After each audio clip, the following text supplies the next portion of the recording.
Okay, this is a video for Chapter 16, Marine and Coastal Systems and Resources. So your chapter starts with a case study on the Atlantic cod. The Atlantic cod is, for the most part, found off of the coast of New England and Nova Scotia, and it's been hugely abundant for centuries. So this is one of the first money-making fish for fishermen, and so much so that it actually helped fund the Revolutionary War. So there's a little fun fact. In the 1980s, new fishing technology was brought in, and this actually caused a population crash in the 1980s of the Atlantic cod. So all the fishing grounds ended up having to be closed, which caused a loss of money and a loss of jobs, and basically people didn't have cod for a while because of it. Okay. If you look at this figure, you should know the figure and the parts of the ocean. Just remember, an ocean ridge is caused by a divergent plate boundary.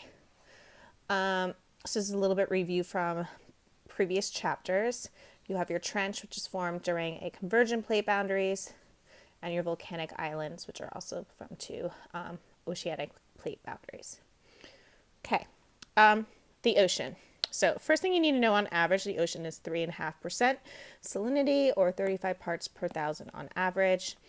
This level of salinity is actually lower near the equator, and that's because of the high amount of rain that the area gets, so it helps dilute it. And it's a lot higher at the 30 to 35 degrees north and south latitudes, because those areas traditionally get a lot less rain and have higher evaporation rates because it is warmer. And just for reference, New York City is roughly at 42 degrees north latitude. So we're not at the low level of salinity, we're not at the high level of salinity. So we're pretty much in the average. Also make sure that you know how water's high heat capacity influences coastal climate. Just remember that most of the time, places that are along the coast are cooler, and that's due to the winds that come off the ocean, whereas if you're more inland, it's going to be drier and warmer. So just make sure that you review that. Okay. All right. So here you have a map of a bunch of surface currents, and the two that you really need to know are the Gulf Stream and the California Current. Okay, so the Gulf Stream comes from the Caribbean. It's a warm water current, and then it brings all the warm water up to England and Northern Europe. Okay, ironically, London and England and stuff, it's actually warmer here than it is in Minnesota, even though Minnesota is south of that area, and that is because of the warm water that is brought in from the Gulf Stream and travels. All right, the California Current is the opposite. This is actually a cold water current that brings water from Alaska. Okay, and in this process, this is where a lot of upwelling occurs, and there'll be more about that next.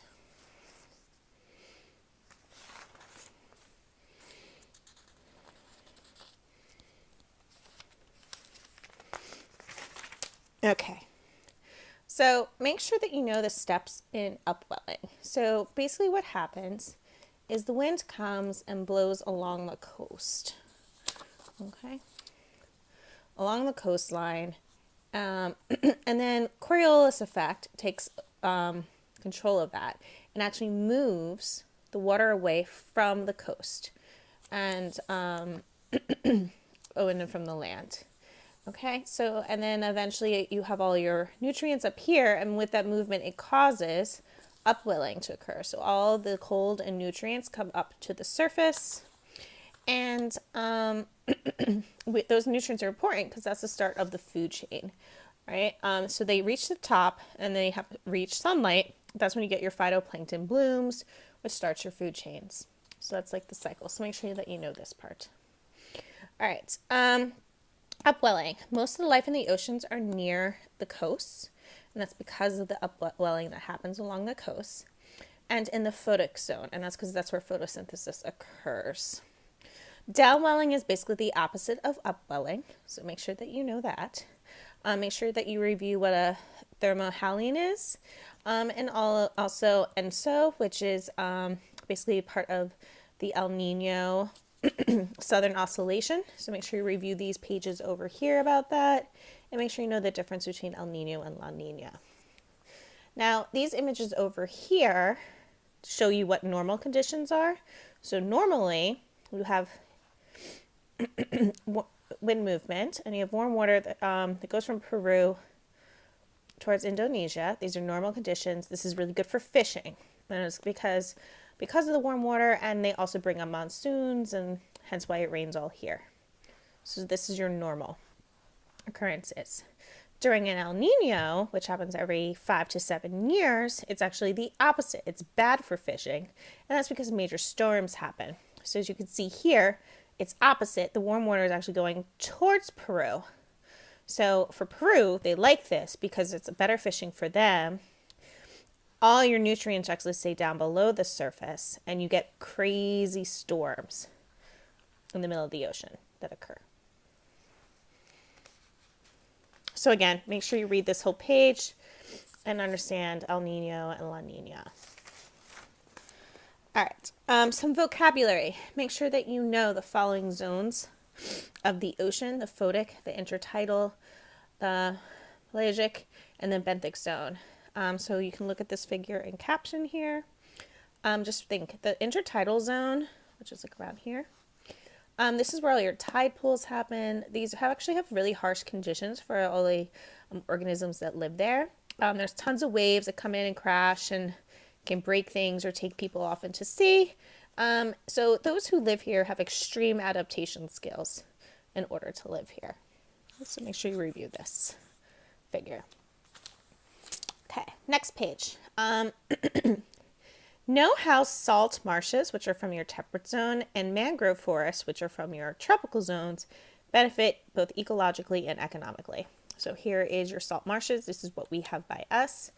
And then mangroves are ones that you'll find in Florida, Louisiana, kind of things. So make sure you read through these two paragraphs and know both ecological and economical benefits. Ecological, they're homes to a lot of places.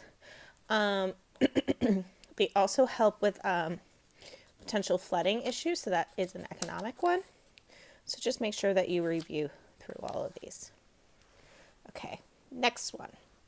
An estuary. This is basically when a wetland where a river meets the ocean. Okay, and in an estuary you have brackish water, which means it's like part fresh, part salt water.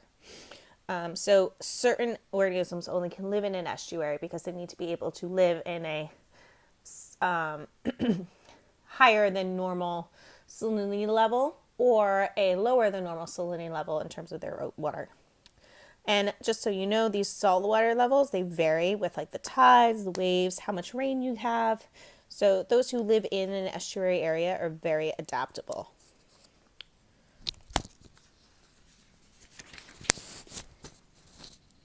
Okay. The next page we're going to talk about corals. So if you've ever gone snorkeling or scuba diving, you're probably looking at coral reefs. It is said that coral reefs are the most diverse of all ecosystems, more than the rainforest. So corals are traditionally found in tropical areas, and they have a mutualistic relationship with zooxanthellae, which is a type of algae. And now this type of algae, they're extremely sensitive to temperature and pollution, and they can actually leave the coral, so they'll leave their homes. And when they leave, so does the color of the coral, because this algae actually is the color. So this is what makes the corals all these pretty colors. It is actually the algae that lives on it. Okay, so when they leave, you end up having this coral bleaching, as they say. You're not actually bleaching it, it's just more of it looks like it's been bleached because all the colorful algae has left. Okay, all right. So why do we care about coral? Well, again, as I said, high amounts of biodiversity. It's a nursery for fish. Think Finding Nemo. He lived in a sea anemone that was within the coral reef. They also help absorb a lot of the wave energy, and again, tourism. All right. Threats to the coral reefs. Fishing. Fishing is a major issue between your fishing boats, the pollution that comes from your fishing boats, and overfishing that you take away the natural biodiversity. They're also cut for shipping. So sometimes they've actually destroyed and removed and cut away the coral reefs so that large boats can get through. Last but not least, sewage and toxins, which is pretty obvious, and then also ocean acidification, which we'll talk more about later. Okay. The next one we're going to talk about is ocean pollution, and a big one is plastic. Make sure that you know how plastic pollution affects all wildlife. So think about the albatross that we dissected in class, all right, and all the plastic that's found there, how it entangles some of your wildlife, tiny bits of debris there from your ocean gyres, and then last but not least, the Great Garbage Patch, Pacific Garbage Patch.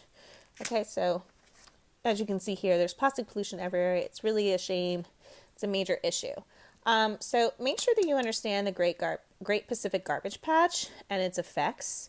Yes, there is one in the Atlantic Ocean, but it's much, much smaller. The Great Pacific Garbage Patch is huge. And I believe there is a case study that will show you more information on the 2 pages over. Here we go. So it can show you how big it has gotten over time. So this guy's been studying it, and it's just really a shame. So as you can see, how it's changed over time. Okay. And there's more information about it. Okay. Another big type of ocean pollution is oil pollution. Okay, so the Deepwater Horizon's been the most recent oil catastrophe or leak that we've experienced, which happened in 2010 in the Gulf of Mexico. And basically, millions of gallons of crude oil were released over several months while they were trying to figure out how to fix it. And so this was really devastating. All right.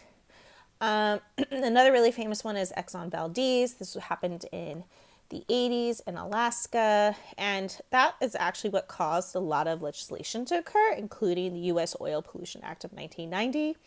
By 2015, which has passed, all oil tankers need to be double hulled, meaning it's like double lined to prevent potential leaks. So if they get punctured by either coral or an iceberg or something, they're less likely to leak because you have 2 walls you have to go through instead of 1.